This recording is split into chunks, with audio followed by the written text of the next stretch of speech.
मौजूद सामीन ग्रामी कदर, आपके सामने गुज़िश्ता खुतबे में सीरतुन नबी का एक अहम बाब रखा था कि जिस तरह तकवे की बुनियाद के ऊपर मस्जिदुन नबवी की बुनियाद सिर्फ़ और सिर्फ लिल्लाहियत और तकवा थी, इसी तरह बाजार तो रसूलुल्लाह सल्लल्लाहु अलैहि वसल्लम ने मस्जिदुन नबवी की मगरबी जानिब बना दिया, लेकिन उस बाजार को बनाने की बुनियाद भी तकवा थी।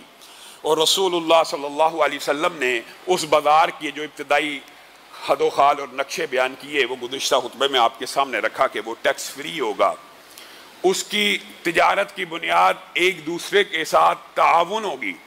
और ये बात भी बड़ी अहम है, हमारे मुआशरे में कुछ बातें गलतुल आम और गलतुल अवाम हैं, उनमें से एक बात बड़ी अहम है। रसूलुल्लाह सल्लल्लाहु अलैहि वसल्लम की पिछले खुतबे में आपके सामने तफसीलन ये हदीस रखी, जो बंदा इस नीयत पे कर्ज लेता है कि मैं वापस करूँगा, अल्लाह की रहमत उसके शामिल हाल हो जाती है। गोया कर्ज लेने वाला बुनियादी तौर पे तो मजबूर होता है, लेकिन नीयत वापस लुटाने की है तो अल्लाह की रहमत का भी मुस्तहिक हो जाता है। हमारे मुआशरे में आप सुबह सुबह किसी दुकान पे जाएं, ये इस्लामी मुआशरत नहीं है, ये इस्लामी मईशत नहीं है। इस्लामी मईशत इससे फ़र्क है। ये हो सकता है बड़े सगीर का कल्चर हो, आप किसी दुकान पे चले जाएं, ये चीज़ मुझे नेक नियति की बुनियाद पे, अखुवत की बुनियाद पे, भाईचारे की बुनियाद पे, मदद की बुनियाद के ऊपर यार उधार दे दो, ये चीज़ मुझे उधार दे दो। सुबह सुबह आप किसी भी दुकानदार के पास जाएं, हम पता नहीं किस खित्ते में रहते हैं, कितनी काट जहती की बात है। वो आगे से क्या जवाब में कहता है, यार तू पहला गाहक है, बोनी नहीं हुई, और पहला तू गाहक है, अभी तक 1 रुपया नहीं कमाया, तू पहले ही उधार मांगने आ गया है, सारा दिन मेरे मुंह पे उधार लगता रहेगा, मुआद अल्लाह। बदफाली। रसूलुल्लाह सल्लल्लाहु अलैहि वसल्लम ने फरमाया, जो अपने बंदे को, अपने भाई को, अपने दोस्त को, अपने अजीज को, किसी गाहक को उधार चीज देता है, यह सही हदीस है जिसका मफहूम मैं आपके सामने रख रहा हूं। जो अपने भाई को उधार चीज देता है, अल्लाह रब्बुल इज्जत हर रोज वो उधार चीज जितनी मालियत की होती है उसके नामा अमाल में इन्फाक़े फी सबीलिल्लाह की जगह लिख देता है। मैं और आप किस मुआशरे में है जी, सुबह सुबह इसको उधार चीज ना देना, इससे सारा दिन में माअज़ल्लाह तिजारत में नुकसत पड़ जाएगी। और फिर दुकानों के ऊपर ये कौन सा कल्चर है, लिखा होता है खरीदा हुआ माल वापस नहीं होगा। ये बै का एक असूल है इस्लामी तिजारत में कि बेचने वाले को यह इख्तियार है कि जब बै मुकम्मल हो जाए वो माल वापस ना ले, ये इख्तियार है। लेकिन रसूलुल्लाह सल्लल्लाहु अलैहि वसल्लम की हदीस भूल गए। इस्लामी मईशत ये नहीं है। रसूलुल्लाह सल्लल्लाहु अलैहि वसल्लम ने उसके ऊपर भी रहमत की और बेशुमार हदीसें हैं, फजल की दुआ की है, जो खरीदा हुआ माल वापस ले लेता है, जो बंदों के ऊपर नरमी करता है बेचने के ऊपर, और जो बंदों से तकादा करने के ऊपर नरमी करता है। मशहूर हदीस सुनी है ना, अगले जमानों में एक शख्स हुआ करता था, अल्लाह की बारगाह में पेश हो गया, फरिश्तों ने कहा कोई नेकी है, कहा मुझे तो अपनी कोई नेकी याद नहीं। हाँ एक बात है, मैं अपने मुलाजमों को कहा करता था कि अगर कोई कमजोर नादार मुफलिस शख्स देखो कि वो पैसे देने की सकत नहीं रखता, उसको मोहलत दिया करो, उसको मुद्दत दिया करो, उसके ऊपर सख्ती ना किया करो, उसके साथ नरमी किया करो। तो फरिश्तों ने कहा तेरी इस आदत को अल्लाह ने इतना पसंद किया है, आज तुझे नरमी का मामला पेश आएगा, आज तुझे सहूलत का मामला पेश आएगा, आज तेरा रब भी उसी तरह तेरे साथ मामला करेगा जिस तरह तू दुनिया में मखलूक के साथ मामला किया करता था। अल्लाह तुझे मुआफ कर देगा। सिर्फ इतनी सी बात के ऊपर हम किस मईशत के अंदर रहते हैं, हम किस तजारत के अंदर रहते हैं। रसूलुल्लाह सल्लल्लाहु अलैहि वसल्लम की गुज़िश्ता खुतबे में आपके सामने इमानत के हवाले से गुफ्तगू जारी थी। चंद एक बातें बयान करके मैं उन बियू के बारे में भी जरूर कुछ बातें रखना चाहता हूं जिनके बारे में लोग अक्सर सवाल करते हैं। एक हदीस आज आपने अपने गिरेबान को टटोलना, सिर्फ एक हदीस याद करना तो कोई मुश्किल नहीं होता, और यह हदीस पहले आपने सुनी हुई है। आज आपने इस हदीस के पैमाने के ऊपर अपने आप को जांचना है। रसूलुल्लाह सल्लल्लाहु अलैहि वसल्लम ने फरमाया 4 आदतें जिस बंदे में हो वह पक्का मुनाफिक है, और अगर उनमें से जो आदत जितनी है उतनी मौजूद हो वो उस हिसाब से मुनाफिक है। क्या मतलब, आप 100 नंबर लगा लीजिए और अपने आप को खुद नंबर देते जाइए, मैं 10% मुनाफिकत की स्टेज पे हूं, 20% पे हूं, मेरे अंदर निफाक 30% है, 40 है, 50 है। आप खुद अपना हिसाब कर लीजिए। और आखिरत के तो सारे पर्चे दुनिया में आउट हैं। यह सिलेबस आपको अगरचे दिया गया है, लेकिन इसका नतीजा भी आपको बतला दिया गया है। अगर आप उस नतीजे के ऊपर अमल करते रहेंगे, उन जवाबों को मानते रहेंगे, इंशाल्लाह आखिरत के पर्चे में कामयाब हो जाएंगे। रसूलुल्लाह सल्लल्लाहु अलैहि वसल्लम ने कहा पहली बात कि जब वो बात करे, हम हाँ झूठ बोलना शुरू कर दे, जरूरत भी नहीं, हाजत भी नहीं, कोई चीज ही नहीं। आपने किसी से बात की, गपशप लगाने का इरादा किया, उसने आगे से झूठे किस्से कहानियां सुनाना शुरू कर दी। नंबर एक बात जिसके अंदर ये आदत है, उसके अंदर 25% मुनाफिकत की हसरत मौजूद है, आज ही छोड़ने का अहद करे। दूसरी बात कि जब वो वादा करे, जब भी वादा करे, छोटी छोटी बात में मैं आ रहा हूं, नहीं आएगा। मैं इतने बजे मिलूंगा, नहीं मिलेगा। छोटे छोटे वादे भी इसमें शामिल हैं। जब भी वादा करे खिलाफ करे। फलां वक्त पैसे लुटा दूंगा, नहीं लुटाएगा। फलां वक्त ये काम कर दूंगा, नहीं करेगा। वादा खिलाफी करे। जब वादा करे तोड़ दे। वादे की अहमियत ही नहीं। वादा ऐसे है जैसे बस जुबान के चंद अल्फाज हैं, ये नहीं अहमियत कि इसी जुबान के अल्फाज के जरिए इंसान इस्लाम जैसे अजीम मजहब में आता है। इसी जुबान के जरिए बेटियों के रिश्ते तय किए जाते हैं। इसी जुबान के जरिए तलाक का मामला तय होता है। इसी जुबान के जरिए निकाह जैसी, और इसी जुबान के जरिए इस्लाम के अंदर बेशुमार इबादत, आपको पता सारी इबादत जो कोली हैं, नमाज, जिक्र, सारे का सारा इसी जुबान से है। जुबान की बड़ी अहमियत है, लेकिन यह समझता है कि अहद की कोई अहमियत नहीं। जिसके अंदर ये आदत बद मौजूद हैं, 25% इसके भी नंबर हैं, उसके अंदर 25% मुनाफिकत की हसरत मौजूद है।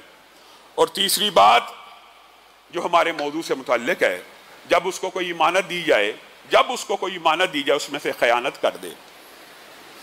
अमानत की तशरीहात गुज़िश्ता खुतबे में रखी है और इंशाअल्लाह कभी मौका आएगा इसको तफसील से बयान करेंगे। अमानत में खयानत से मुराद छोटी से छोटी खयानत भी है। अमानत इस बुनियाद पे दी गई किसी बंदे की, ये बंदे का इख्तियार है, मैं तुझे अमानत रखता हूँ, तू इससे फ़ायदा उठा सकता है, ये जायज़ है। और एक अमानत की ये किस्म है, तूने इसको संभाल के रखना है, इससे फ़ायदा नहीं उठाना, लेकिन उसमें भी खयानत कर गया। माल वापस करने की बारी आई, लिया जितना था उसमें से कुछ कमी करके वापस कर दी, बाकी माफ़ करवा लिया। अगर बंदा अगला कर दे तो कोई हरज नहीं है, लेकिन जब भी अमानत दी गई, जब भी कोई बात, ये बात भी याद रखें, अमानत सिर्फ माल की नहीं होती। ये बात मेरी अमानत रख लेना और आप अभी निकले नहीं, उसने फौरी की फौरी खयानत कर दी, आपकी बात आउट कर दी, ये भी अमानत में खयानत है। तो जिसके अंदर ये हसरत मौजूद है वो 25% नंबर इसके भी हैं। और अगर आखिरी जो मुनाफिकत की और निफाक की निशानी बंदों में होती है, रसूलुल्लाह सल्लल्लाहु अलैहि वसल्लम ने फरमाया जब लड़ाई करे, लड़ाई का हो जाना, इख्तिलाफ का पैदा हो जाना, यह मुसलमानों के माबैन भी चंबे की बात नहीं, इंसानी फितरत है, इंसानी तबाएं हैं। आपको फलां की बात नहीं पसंद आई, उसको आपकी नहीं पसंद आई, आप झगड़ पड़े, तो मुसलमानों का काम यह है उनकी सुलह करा दी जाए, उनका झगड़ा खत्म कर दिया जाए। लेकिन निफाक की एक निशानी यह होती है कि झगड़ा हो गया, कोई बड़ी बात नहीं, झगड़ा हो जाता है। झगड़ा वलीउल्लाह का भी आपस में हो सकता है, औलिया अल्लाह का भी आपस में हो सकता है, साहबा का हुआ हो सकता है। लेकिन जो निफाक की निशानी है वो क्या है?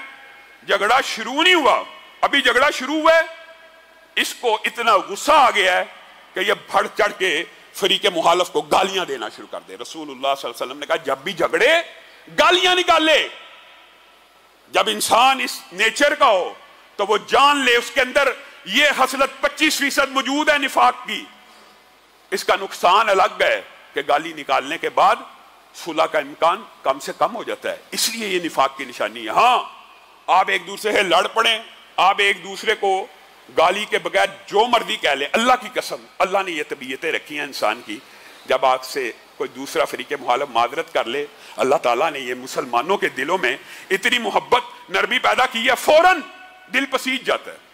जितनी मर्जी पुरानी लड़ाई हो, हमने देखा 3-3, 4-4 साल से कुछ लोग आपस में नहीं बोलते होते, जब उनकी सुलह कराई जाती है तो वो बाद में कहते हैं यार हमें पता ही नहीं हम 3 साल क्यों नहीं बोले, दिल से बात ही खत्म हो गई, लड़ाई खत्म हो गई। हाँ, अगर तूने गाली, बदजुबानी और बदअखलाकी और गंदे अल्फाज बोले होंगे, फिर नफरतों की बीज बोए जाएंगे और फिर नफरतें बढ़ जाएंगी और फिर मुश्किल होता है कुछ सुलह करवाना। लेकिन ये वो 4 बातें हैं, आज आपने अपना जायजा लेना। इस हदीस, ये हदीस मुश्किल है, ये 4 बातें जिस बंदे में चारों मौजूद हैं वो समझ ले, आज ही तौबा करे, उसके अंदर 100% निफाक की बात मौजूद है और उसके अंदर 100% निफाक की निशानियां मौजूद हैं। जिसके अंदर एक है उसके अंदर 25% है, जिसमें दो है 50% है, और एक में से भी मुहद्दिसीन ने कोई कसर नहीं छोड़ी आपको समझाने में। उस एक हसलत में से भी अगर 50% तेरे अंदर मौजूद है, यानी कभी होता है कभी नहीं, तो भी अपने आप को नंबर दे और इस हदीस के मुताबिक अपने आप को जांच ले, पहचान ले। इस्लामी मईशत इन असूलों के ऊपर, इन अतवार और इन बुनियादों के ऊपर खड़ी है जो हमारे से मुताल्लिक बात है। रसूलुल्लाह सल्लल्लाहु अलैहि वसल्लम ने यहाँ पे कह नहीं दिया जब वादा करे तो खिलाफ करे। ये मईशत का बाब भी है और मुआशरत का बाब भी है, और जो अमानत है वो खालिस्तन मईशत का बाब है कि जब अमानत दी जाए तो खयानत न करे। ये रसूलुल्लाह सल्लल्लाहु अलैहि वसल्लम तिजारत के असूल मुसलमानों को बाजार कायम करने के बाद समझा रहे हैं, और अल्लाह ने भी समझाने में कोई कसर नहीं छोड़ी। या अय्युहर रुसुल कुलू मिनत तय्यिबाति वअमलू सालिह। अल्लाहु अकबर। ये अल्लाह ताला किन से मुखातब है? रसूलों से, जो कायनात के अंदर सबसे आला अरफा हस्ती हैं, जिनके तकवे के ऊपर कोई इतराज हो जाहल ही होगा जो कर सकता है। कोई शक व शुबे से बालातर ये हस्ती हैं कि जिनके सरों के ऊपर अल्लाह ताला ने नबूवत के ताज रखे हैं। अल्लाह ताला उन्हें भी हुक्म दे रहा है, या अय्युहर रुसुल कुलू मिनत तय्यिबाति वअमलू सालिहा। ए मेरे रसूलो, सबसे पहला काम जो अपनी जिंदगी में जारी और सारी करना है वो ये है कि रिज़्क़े हलाल को कमाओ और उसके बाद नेकी का कोई अमल करो। मेरे भाइयों, ये आयत बड़ी अजीम है, ये आयत बड़ी अजमत वाली है, और इसी आयत को अल्लाह रब्बुल इज्जत ने दूसरे मफहूम के साथ आम दुनिया के लोगों के लिए भी नाजिल किया है। या युहन्नास कुलू मिम्मा फिल अर्दी हलालन तय्यिबा। बात खत्म, बात खत्म। रसूलों के ऊपर अल्लाह ने यह हुक्म नाजिल किया तबलीग दीन से पहले, नेक अमल से पहले हलाल रोजी कमाओ, और इंसानों के ऊपर भी यह फर्ज किया कि तुमने कोई भी नेक अमल करने से पहले क्या करना है? हलाल रोजी कमानी है। ये नहीं कि लोगों को चक्कर देके हाजी साहब खाना कावा के चक्कर काटने के लिए जा रहे हैं। ये नहीं कि सिर्फ खंजीर ही हराम है। ये अजीब बात है, हमारे मुआशरे में खंजीर हराम है जी, शराब हराम है जी, सूद को भी कुछ लोग अल्लाह का शुक्र है हराम समझते हैं, हराम है जी। ये नहीं खाना, हराम पैसों से खरीदा गया बकरा भी हराम है, हराम पैसों से खरीदी गई मुर्गी भी हराम है। ये किसने आपको मुगालता डाल दिया कि सिर्फ खंजीर ही हराम है, शराब ही हराम है? हराम पैसा अगर कमा लिया है तो उससे खरीदी गई हलाल मुर्गी भी हराम ही है, हलाल बकरा भी हराम ही है। आज हम मईशत का ये बाब भूल गए हैं। ये मईशत की बुनियाद है। इंसान सिर्फ और सिर्फ हलाल रोजी के पीछे भागे, क्योंकि ये तकदीर का बाब है मेरे भाइयों, तकदीर का बाब है। यानी हराम कमाने वाला बुनियादी तौर पर अल्लाह रब्बुल इज्जत की तकदीर का मुनकर होता है। क्यों? वो ये समझता है अगर मैं हराम नहीं कमाऊंगा मुझे रोजी नहीं मिलेगी। ये बात समझने की जरूरत है।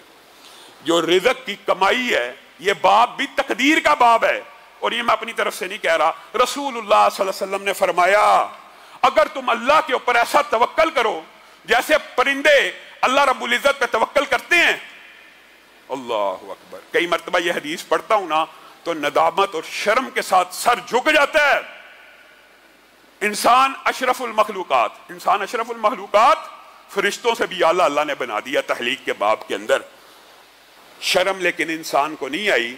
अल्लाह ताला इंसान को समझाने के लिए मिसाल किसकी दे रहा है? दरिंदों की, चरिंदों की और परिंदों की। अशरफुल मखलूकात है, लेकिन मिसाल अल्लाह परिंदों की दे रहा है। अगर तुम्हारे दिल में उतना भी तवक्कल हो जितना परिंदों के अंदर होता है तो तुम सुबह घर से निकलो। देखो परिंदे सुबह घर से निकलते हैं, वापस घोंसलों में आते हैं। कभी कोई परिंदा खाली पेट देखा है? कोई परिंदा खाली पेट अपने घोंसले में वापस नहीं आता।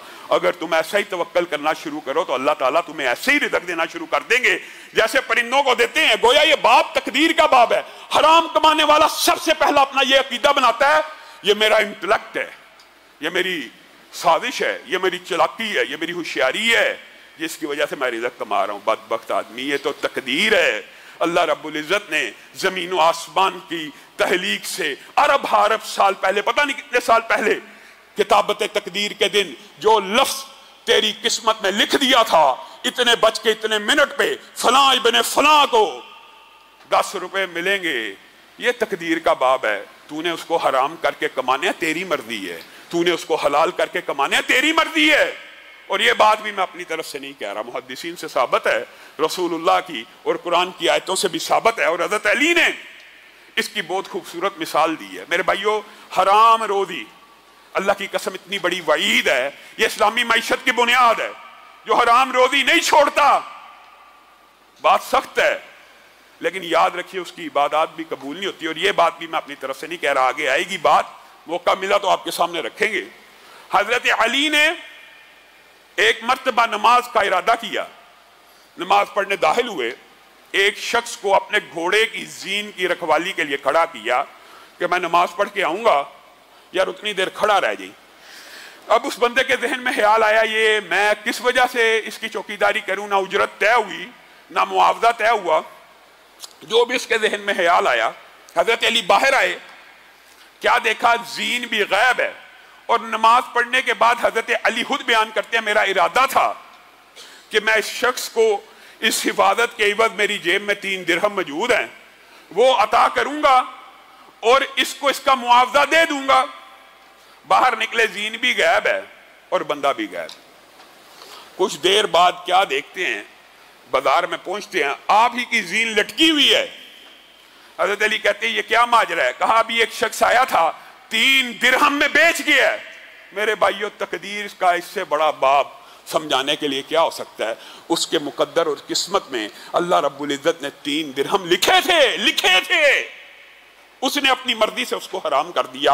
अगर इंतजार कर लेता तो बैन उसी वक्त हजरत अली उसको 3 दिरहम दे देते।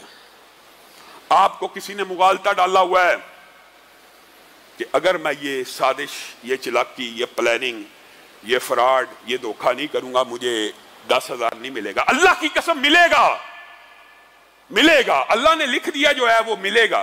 तेरी मर्जी है, हलाल करके खा ले या हराम करके खा ले, ये इंसान की अपनी मर्जी होती है। और मेरे भाइयों, ये हलाल क्यों खाना है? एक तो रसूलों को, मुझे बताइए, अल्लाह रब्बुल इज्जत ने कुछ अहकामात नबियों के बारे में भी ऐसे नाजिल किए, इंसान हैरानो शशदर रह जाता है। वैसे तो इंसान ये सोचता है ना कि नबियों की जो जिंदगी है वो बड़ी कीमती होती है, उनका वक्त बड़ा कीमती होता है, और होता है। लेकिन अल्लाह रब्बुल इज्जत ने एक तो हलाल रोजी कमाने के एतबार से, और दूसरी वो जो हदीस है कि कोई नबी ऐसा नहीं गुजरा जिसने बकरियां ना चराई हो। देखें, अल्लाह ताला ने हर नबी से बकरियां चरवाई, किस लिए? मामला फहमी के लिए। अल्लाह रब्बुल इज्जत ये चाहते हैं, एक तो आपको और मुझे सबक दिलाना भी मकसूद है कि अगर कायनात की सबसे आला अरफा हस्तियां जिनका वक्त सबसे ज्यादा कीमती है वो बकरियां चरा सकती हैं, तुझे भी मेहनत मजदूरी करने में कोई शर्म, कोई आर, कोई बात नहीं होना चाहिए। दूसरी, अल्लाह रब्बुल इज्जत अपने नबियों की ये ट्रेनिंग करता है कि जानवरों के साथ भी किस तरह मामला करना है। तो फिर इंसान को यह भी समझ आ जाती है इंसानों के साथ मामला कैसे करना। ये एक अलग लंबा चौड़ा तफसीली बाब है। लेकिन मेरे भाइयों, मैं और आप शॉर्ट हराम रोजी का कमाने की एक जो इंटेंशन होती है ना, बुनियादी तौर पे होती है शॉर्टकट, कि मैं बड़ी जल्दी कमा लूं। अंबिया तो बकरियां चरा के मेहनत मजदूरी करके कमाते हैं, तेरा टाइम उनसे भी ज्यादा कीमती है। इसीलिए रसूलुल्लाह सल्लल्लाहु अलैहि वसल्लम ने यह भी कह दिया, जो हलाल रिज़्क़ कमाने वाला ताजर है, ताजर, सिर्फ ताजर है। ये कोई आलम दीन की बात नहीं है। ठीक है, इल्म की बड़ी फजीलत है, एक आलम कई आबदों से बेहतर होता है, लेकिन यहां पे रसूलुल्लाह सल्लल्लाहु अलैहि वसल्लम ने किसी आलम का जिक्र किया, यहां पे कहा एक ताजर, एक ईमानदार ताजर कल क़यामत के दिन अंबिया शुहदा के साथ होगा। किस वजह से? इसका मतलब है ये बाप बड़ा खतरनाक है। इंसान हराम में हामहा पड़ जाता है, और हामहा के मुगालते इश्कालात, फलां आलम ने ये फतवा दिया, ये बैठ ठीक है, कबल इसके कि मुस्तरफ आऊं। आपको ये बात भी बयान करना चाहता हूं जो बात पहले कही है कि हराम कमाने वाले को पहले हलाल कमाना है, फिर इबादत करनी है, पहले उससे तौबा करनी है, फिर नेकी के रास्ते के ऊपर चलना है। आप खुद बताइए ईमानदारी से, एक आम फहम कॉमन सेंस की बात करता हूं। एक बंदे का कपड़ा मैला हो गया, गंदा हो गया, वो किस तरह साफ होगा? साबुन से, सरफ से साफ होगा। अगर कोई बेवकूफ उठे और पेशाब और पखाने से उसको साफ करना शुरू करे, वो साफ होगा कि मजीद गंदा होगा? कभी साफ नहीं हो सकता। पेशाब के साथ धोने से कपड़ा पाक हो सकता? गंदगी और गलाजत से धोने से कपड़ा साफ हो सकता है? नहीं हो सकता। यही मिसाल हराम रोजी की है। तू अपने गुनाहों को पाक साफ करना चाहता है, तू मस्जिद बनाना चाहता है, तू हज करना चाहता है, उम्रा करना चाहता है, पहले हराम की तौबा तो कर। तू हराम रिज़्क को इस काम में लगाना चाहता है कि वो तेरी सारी हराम कमाई को पाक कर दे, नहीं हो सकती। पहले तौबा करनी पड़ेगी। तौबा कर, तौबा कर, फिर उसके बाद थोड़ा भी देगा, अल्लाह एक खजूर को भी चाहेगा ओहद पहाड़ बना देगा। अल्लाह की मर्जी है, हदीस है सही। और अगर तू थोड़े से भी अपने माल को पाक करना चाहेगा, अल्लाह कबूल कर लेगा। लेकिन अगर तू सूद के ऊपर खड़ा है, सूद नहीं छोड़ रहा, मस्जिद बना रहा है, सूद नहीं छोड़ रहा, दीन के काम कर रहा है, सूद नहीं छोड़ रहा, हज कर रहा है, और ये समझता है ये पैसा मेरे ये गुनाहों को माफ करवा रहा है, नहीं करवा रहा। और इसकी बात, ये बात मैं अपनी तरफ से नहीं कहता, कोई बात भी किसी की दुनिया में हुज्जत नहीं है। हुज्जत सिर्फ एक है, वो वही इलाही है। और वही इलाही की दो किस्में हैं, या अल्लाह का कलाम है या रसूलुल्लाह का फरमान है। रसूलुल्लाह सल्लल्लाहु अलैहि वसल्लम ने फरमाया, एक बंदा खाना काबा के अंदर खड़ा है। कहां खड़ा है? खाना काबा के अंदर खड़ा है। किस हालत में खड़ा है? हालत इहराम में खड़ा है। क्या कह रहा है? कह रहा है या रब या रब या रब। ये जितनी बातें रसूलुल्लाह सल्लल्लाहु अलैहि वसल्लम ने इस हदीस में बयान की है ना, इन सब के अलग अलग फजाइल हैं। हालत इहराम में की जाने वाली दुआ अलग है, खाना काबा में की जाने वाली दुआ के फजाइल अलग हैं, मुसाफिर की दुआ के फजाइल अलग हैं। बाल परगंदा है, बाल उजड़ चुके हैं, खाना काबा के अंदर खड़ा, ये सारी जो बातें हैं, ये जो तीन बातें रसूलुल्लाह ने पहले बयान की, ये तीनों दुआ की कबूलियत के असबाब में से है। मुसाफिर हो, दुआ कबूल होती है। हालत इहराम में हो, दुआ कबूल होती है। खाना काबा में हो, दुआ कबूल होती है। फिर चौथी बात क्या की? या रब कह के पुकारा। अल्लाह अकबर। ये या रब जो नाम है ना, या रब, ये अल्लाह का जो नाम है, जब इस नाम से पुकारा जाता है, ये बात भी अपनी तरफ से नहीं कह रहा, ये बात बड़ी समझने की जरूरत है। जब इस नाम से पुकारा जाता है तो रब फिर ये नहीं देखता पुकारने वाला मुस्लिम भी है, पुकारने वाला काफिर है। कोई अल्लाह ताला इस चीज की भी तमीज नहीं करता कि यार रब कह के जब पुकारा जा रहा है तो क्या पुकार और निदा देने वाला सिर्फ मुसलमान है तो अल्लाह ने सुननी है? नहीं, ये अल्लाह का एक ऐसा सिफाती नाम है मखलूक में से, जो कोई इस नाम के साथ रब को पुकारता है, रब उसकी दुआ को कबूल करता है। और ये बात भी अपनी तरफ से नहीं है, कुरान पाक की आयात भी हैं। ये एक अलग मौजू है, लेकिन सिर्फ एक मिसाल देके अपनी बात को आगे बढ़ाऊंगा। शैतान ने भी, इबलीस ने भी जब नाफरमानी की थी और अल्लाह ताला से मोहलत मांगी थी तो अल्लाह को रब कह के पुकारा था, ए रब फिर मुझे एक वक्त मुकर्रर तक के लिए मोहलत दे दे। अगर इबलीस भी या रब कह के पुकारता है, अल्लाह उसकी भी सुन लेता है। ये बंदा खाना काबा के अंदर खड़ा होकर या रब कह रहा है, और रसूलुल्लाह सल्लल्लाहु अलैहि वसल्लम ने फरमाया, इसकी दुआ कैसी सुनी जाए? इसकी दुआ कैसे सुनी जाए? इसकी दुआ कैसे सुनी जाए? इसका खाना भी हराम का, इसका पीना भी हराम का, इसका जो लिबास है वो भी हराम का, इसकी दुआ को अल्लाह रब्बुल इज्जत कभी नहीं सुनेगा। ये हराम की इतनी सख्त वईद है। नबी करीम सल्लल्लाहु अलैहि वसल्लम ने फरमाया, अगर 10 दिरहम का एक लिबास बंदे ने पहना है, उसके अंदर 9 दिरहम हलाल के हैं और 1 दिरहम हराम का है, इसकी इबादत नफली हो या फर्जी हो, अल्लाह माफ फरमाए, नफली हो या फर्जी हो, अल्लाह को कोई जरूरत नहीं इसकी इबादत की। तो वो गोश्त पोश्त जो पूरे का पूरा हराम से पला हो, उसकी इबादत कबूल होंगी। हाँ, एक की होंगी, वही जो असूल शरी है, जो अल्लाह की बारगाह में आके तौबा कर लेगा, गिड़गिड़ाएगा, रोएगा, अल्लाह से माफी मांग लेगा। अल्लाह, वालिदैन ने जैसा रिज़्क दिया ठीक है, मेरे इल्म में नहीं था, मैं इरादा करता हूं जिंदगी में कभी हराम नहीं कमाऊंगा, उसी वक्त माफ है, उसी वक्त बख्श दिया जाएगा, उसी वक्त नया खाता, नया अकाउंट शुरू हो जाएगा। लेकिन अगर ये बंदा समझता मैं हराम भी कमाई जा रहा हूं और साथ साथ नेकियां भी करी जा रहा हूं, कबूल होंगी नहीं। आज इरादा कीजिए, एक तो जिन जिन लोगों के माल देने हैं, एक तो इरादा और नीयत कीजिए उनके वापस करने हैं। फिर दूसरा इरादा ये कीजिए, अल्लाह अगर कारोबार के अंदर रत्ती बराबर भी हराम का कोई अंसर शामिल, आज से छोड़ने का इरादा करता हूं। जो बंदे छोड़ने का इरादा करेंगे, अल्लाह ताला एक तो तकदीर का बाब है आपके सामने रख दिया, अल्लाह ताला उनके लिए आसानियां पैदा करेंगे। और मेरे भाइयों बयू के हवाले से ये अगरचे एक बहुत लंबा चौड़ा मौजू है, लेकिन सीरत के अंदर हम हर मौजू को सीरत से रिलेट करके बयान कर रहे हैं कि जितना जितना सीरत के अंदर वो बयान होता चला जाए उसको उतना उतना बयान किया जाए। रसूलुल्लाह सल्लल्लाहु अलैहि वसल्लम ने जब बाजार कायम किया तो वहां पे चंद रहनुमा असूल भी बता दिए। आप बाजार गए, आपने एक जिन्स को देखा, हाथ डाला तो नीचे से गीली है।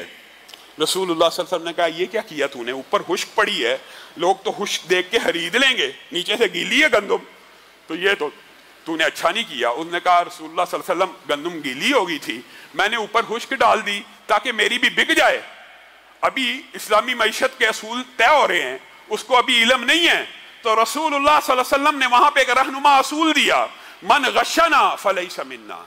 मेरे भाई, मेरे साथी, हम मुसलमान हैं, ये बाजार यहूदियों का, काफरों का बाजार नहीं है। यहाँ पे जो मिलावट करेगा वो मुसलमान नहीं है। इस्लामी मईशत का ये असूल है कि बै के अंदर धोखा नहीं होना चाहिए। यहां से ही फिर आपको पता मुहद्दिसीन ने वो तमाम हदीसें जमा की हैं कि जिनके अंदर जो ब्यू हराम है उसका जिक्र किया। उनमें से जितने का मौका मिलेगा आपके सामने रखूंगा। एक बै ये होती है जो धोखे और गरर की बुनियाद के ऊपर होती है। वो बै क्या है? आजकल उसकी जो मिसालें हैं बड़ी आम हैं। आपने सुना होगा बंद कार्टन। बंद कार्टन ये होता है कि इंपोर्टेड माल आया है जिसको चोर बाजार लाहौर में कहते हैं, वहां पे मौजूद है, जो कारोबारी हजरात है सब जानते हैं। आपने बंद कार्टून खरीदना है, 200-250 रुपए किलो होता है, उसके अंदर से जो निकल आए आपकी किस्मत। इस बै को रसूलुल्लाह सल्लल्लाहु अलैहि वसल्लम ने हराम करार दिया है। ये बै जिसके अंदर धोखा और गरर हो और खरीदने वाले को जो चीज खरीदी जा रही है उसकी स्पेसिफिकेशन मालूम ना हो। हदीस के अल्फाज मुश्किल है, इसलिए आसान करके आपके सामने रख रहा हूं। एक बंदा बाजार गया है, वो एक ऐसा कपड़ा खरीदना चाहता है, वो चेक करना चाहता है, मैं इस कपड़े को चेक करूं। मालिक कहता है ना ना, सिर्फ देख ले, दूर से पसंद आता है तो तेरा, अगर टच किया तेरा। इसके अंदर धोखा और गरर मौजूद है। यानी खरीदार को अच्छी तरह जो चीज खरीदनी है उसको चेक ना करने दिया जाए। अगर ये हराम है तो बताइए बंद कार्टन जायज है? और हमारे मुआशरे में आजकल जुआ चल रहा है, बंद कार्टन की आजकल तिजारत हो रही है। और लोग फोन कर कहते लामा साहब मैंने खरीदा था, एक ही खरीदा 10,000 का, तो 20,000 की मशीन निकल आई, और समझते हैं ये हलाल है। ये हराम है, 100% हराम है। ऐसी हर बै जिसके अंदर आपको जो चीज खरीदी जा रही है उसकी स्पेसिफिकेशन चेक करने की इजाजत नहीं, वो सारी व्यू आप खुद अब अंदाजा कर लें, एक कुलिया बयान कर रहा हूं, वो सारी की सारी व्यू हराम है। लेकिन एक बात याद रखिए, यहां पे एक बात जहन नशीन कर लीजिए। कुछ लोग इस बात को, इस हदीस को ये समझते हैं कि जो मुस्तकबिल में खरीदी गई अशिया मज़मून है वो भी हराम है। वो हराम नहीं है, उनकी स्पेसिफिकेशन तय होती है। मसलन आप एक ताजर के पास गए, आपने कहा मुझे इतनी बुनाई वाला, इस रंग का, इस क्वालिटी का कपड़ा दे दो। वो कहता पैसे दे, मैं तुझे दे दूंगा। आप पैसे देते हैं, वो कपड़ा आपको 1 महीने बाद या बाहर से मंगवा के ला देता है। ये 100% जायज है, क्योंकि इसमें स्पेसिफिकेशंस, इसमें उसकी तमाम की तमाम हदोहाल नुमाया हैं। जब हदोहाल वादे और धोखा और गरर ना हो, यही बै असल बै है तिजारत की। रसूलुल्लाह सल्लल्लाहु अलैहि वसल्लम जब शाम जाया करते थे तो लोगों से यही पैसे लेके जाते थे कि फलां कपड़ा तुझे ला दूंगा, फलां कपड़ा। इसको कहते हैं मजमून। मजमून से मुराद जमानत शुदा, गारंटीड। गारंटीड से मुराद ये होती है आपने किसी को पैसे दिए और आप उसके साथ ये मुआहदा कर रहे हैं, इन पैसों के एवज मुझे फलां माल इस स्पेसिफिकेशन का मिल जाएगा। ये बै जायज है। और इसी बै के ऊपर आजकल जो कॉलोनीज बनती हैं, जितनी भी कॉलोनीज बनती हैं, अगर उनमें से गारंटीड मजमून कॉलोनियां हैं, यानी जमानत शुदा है। मिसाल दे रहा हूं, आप डिफेंस जाते हैं या वलेंशिया या एनएफसी है या किसी भी सोसाइटी में जाते हैं, वो अपने प्लॉट लॉन्च करते हैं और आपको उसकी स्पेसिफिकेशन दे देते हैं कि इसके अंदर बिजली भी होगी, पानी भी होगा, सीवर भी होगा, इसकी रोड का जो मयार होगा, ये होगा, ये होगा, तमाम बातें तय हैं, गारंटीड हैं, तो ये भी जायज है। आपने ये जो बात फतवे सुने और पढ़े हैं कि ये व्यू हराम है, ये बात दुरुस्त नहीं है। जहां पे गारंटीड हो, जहां पे मजमून हो, जहां पे जमानत मौजूद हो, वो व्यू हलाल होती हैं। और एक और बै जिसके बारे में लोगों के जहन में बहुत से शिकालात हैं, वो ये बोली की बै। आप समझते हैं सब बोली। बोली क्या है? 2 बंदे जाएं, 10 बंदे जाएं, 5 बंदे जाएं, ये इस्लामी मईशत के असूल रसूलुल्लाह ने तय किए हैं, मौलवियों ने नहीं किए। रसूलुल्लाह सल्लल्लाहु अलैहि वसल्लम ने कहा अगर तो बोली इस बुनियाद पे लगाई जा रही है कि कीमत ख्वामहा बढ़ जाए या कीमत ख्वामहा कम हो जाए, सिर्फ बढ़ने की बात नहीं है। 4-5 बंदों ने ताद किया कि बोली में हम ही बैठेंगे, अगले बंदे को इससे ऊपर देंगे ही नहीं। इसको कहते हैं बोली के अंदर इस तरह का इश्तराक करना कि अगले को उसकी असल कीमत से भी कम के ऊपर मजबूर किया जाए, यह भी हराम है। और रसूलुल्लाह सल्लल्लाहु अलैहि वसल्लम ने कहा अगर 5-10 बंदे, उनमें से कुछ बंदे ऐसे हैं जो बोली इसलिए बढ़ा रहे हैं कि ज्यादा से ज्यादा नफा और खरीदार का नुकसान हो जाए, यह भी हराम है। लेकिन क्या मुजर्रद बोली हराम है? हरगिज हराम नहीं। खुद रसूलुल्लाह सल्लल्लाहु अलैहि वसल्लम ने अपनी जिंदगी के अंदर एक साथी आए थे, उनसे ताउन करने के लिए 2 साहबा को फलां फलां कोई है जो इसको सदका करे। 2 साहबा ने 2 चीजें सदका की तो रसूलुल्लाह सल्लल्लाहु अलैहि वसल्लम ने उसकी बोली लगवाई कि कौन है जो इसको खरीदता है। एक ने 1 दिरहम का, दूसरे ने 2 दिरहम का। रसूलुल्लाह ने 2 दिरहम वाले को देकर ये चीजें उस बंदे को 2 दिरहम अनायत कर दिए। गोया बोली अगर इस नीयत के ऊपर हो कि बिला वजह कीमत ना चढ़ाई जाए, यानी कुछ फेक बोली के अंदर ना कुछ लोग जैली बैठे होते हैं जो सिर्फ इसलिए बोलते हैं, उनका खरीदारी यानी खरीदारी की नीयत नहीं है और बोली लगा देने वाला ये बंदा हराम काम कर रहा है। और वो 5-10 बंदे बोली हो रही है, नीलामी हो रही है, इस नीयत से गए हैं कि हम छठे को भी नहीं अंदर दाखिल होने देंगे, हम कम कीमत पे खरीद लेंगे, ये भी जायज नहीं है। जायज क्या? ओपन। हाँ, खरीदारी की नीयत है, एक बंदे को जरूरत है असली, वो चाहे महंगी खरीद ले, और अगर उस बंदे की नहीं बिक रही, अगर किसी को जरूरत नहीं है, उसकी कीमत कम लग गई, इसमें भी कोई हरज की बात नहीं। अल्लाह रब्बुल इज्जत जो कहा गया, जो सुना गया, उसको समझने की तौफीक इनायत फरमाए।